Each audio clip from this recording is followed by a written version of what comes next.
to speak or not to speak, like grammar. Let's talk about infinitive phrases. Now, infinitive phrases sound like something your English teacher warned you about right after that dangling participles we all hate. And of course, life after graduation. So today's quest is to survive grammar without losing your will to leave. Welcome to the Infinitive Show. Okay, grammar warriors, now grab your snacks, your notebooks, and your energy, and let's start today's lesson. You might ask, what exactly is an infinitive? That's a valid question. Good news is, we're gonna explain that first. An infinitive is basically to plus a verb in its simplest stem form. And that's it. To sleep is an infinitive, same as to cry, to eat, to binge watch, and even to overthink your life choices at 2 a.m. It's a form that is not limited like actual verbs in sentences.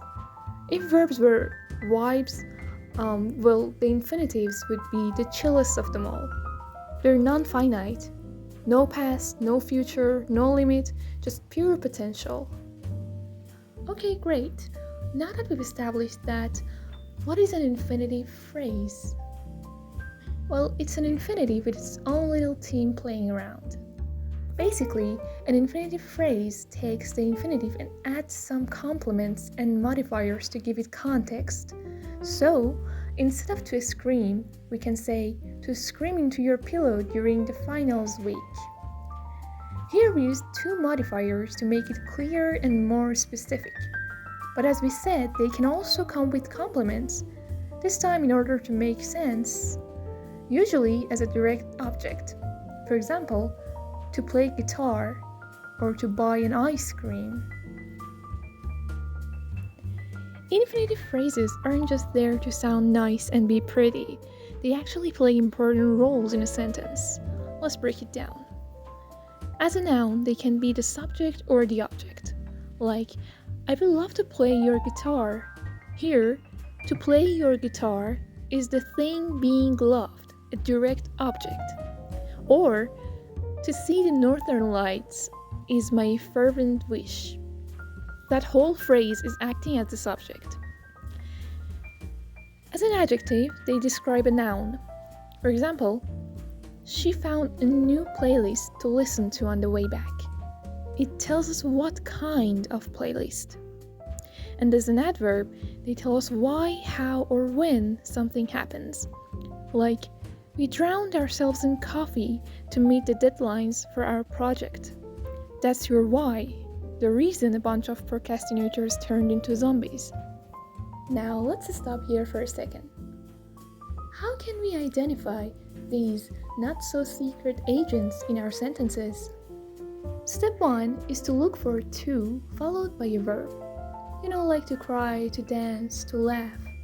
But wait, there's a plot twist. Not all infinitives come with their to. That's right, the bare infinitives also exist. A bare infinitive is just the verb itself. There's no to before it. It's minimalist and edgy, but it shows up in some very specific places that we can identify. As you can see, they can be placed after some modals like might, may, can, could, and etc., or after certain verbs that are followed by a direct object like let, help, make, hear, watch, and etc. Now let's see some examples. Here in the first example, can is our modal verb, and eat is the bare infinitive. There is no to, just action. In the second one, I felt the cat judge me, not to judge, just judge, because we have the verb feel. And in the third one, first of all, how dare he? But nevertheless, it's the same case for let and wonder as well. Since we talked about bare infinitives, let's see other types of infinitives as well. So we learned about simple infinitives and bare infinitives. The next is perfect infinitive. It shows the action that has happened before something else. Like, she claims to have run 5 miles. She claims now, but the running has happened before. In the continuous infinitive, the action is still in motion. For example, he seems to be running from all his responsibilities. The perfect continuous infinitive shows an ongoing action that started earlier and was still happening up to a point. Like, she appears to have been running before the storm hit. So the running wasn't just done, the rain ruined it. And the final form is passive infinitive. That might seem quite familiar to you. Here, the subject isn't doing anything, they're having the action done to them. For example, he just wants to be seen.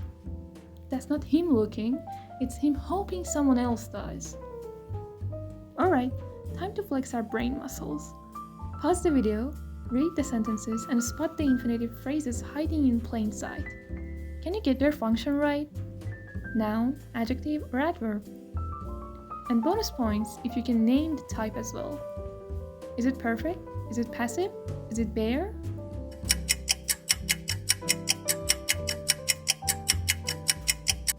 Tell me in the comments which ones you got right.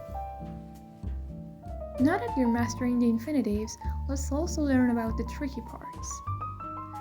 You already know what a bare infinitive is. Since it doesn't appear with the to, it might be a bit tricky to track it down. Remember to look for the modals or certain verbs mentioned earlier for identifying them. One of the most tricky parts of finding the infinitives is confusing them with prepositional phrases starting with to. It's a common mistake that can be avoided easily.